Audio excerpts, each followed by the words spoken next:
Hello everyone, it's Joe Robinson, the PE Geek here, and thanks for joining me for another episode of the PE Geek TV. Now, last year I blogged about a mystery box challenge idea, which ended up being one of the most popular blog posts that I'd ever done.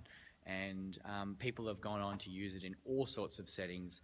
And the basic premise came from Brendan Jones, Jonesy the teacher on Twitter, who basically came up with the concept of a mystery box challenge. Now, the mystery box challenge comes from MasterChef, which obviously is a really popular show in pretty much every country. And the basic concept is, in the show, that people and participants get given a random collection of ingredients. They don't know what it is. They don't know what the whole premise of the style of cooking they need to do. But when they open up that box, in it is a collection of random ingredients they need to put into some sort of impressive meal for the judges. So he got thinking about how you could do that in a PE setting and came up with the mystery box style PE. And essentially, I wanted to take that to a whole new level by using it in my PE setting to teach about the various game styles and so forth. Okay, so the way it worked for me was the students come in through this door here.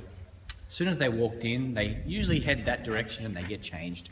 However, on this particular day, they walked up and they looked at the board. And on the board had a random assortment of equipment that they needed to turn into a game. So you can see here a boxing glove, 10 tennis balls, and 10 soft dodgeballs. The first step they then had to do was to head to the sports shed, the equipment center, and grab that equipment and put it into a location.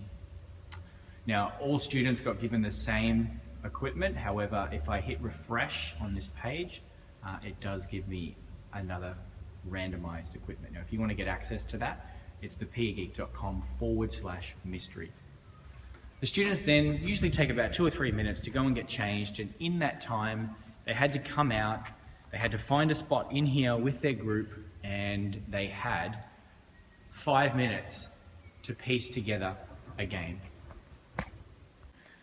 Now, once they'd come up with their game, it was then over to them to teach it to everyone else in the class, which is a really impressive way to showcase their understanding of different strategies and tactics and so forth. Now, as we were learning about invasion games, I made sure that they used that equipment to actually turn it into an invasion game. And, do they understand the conceptual basis of what an invasion game is? If they did, then it found its place into the game using that equipment. Again, you could change it. You could make it so that, the game had to be a different style of game, a net wall game, for example. And it's just a fantastic way to get people thinking creatively about these different styles.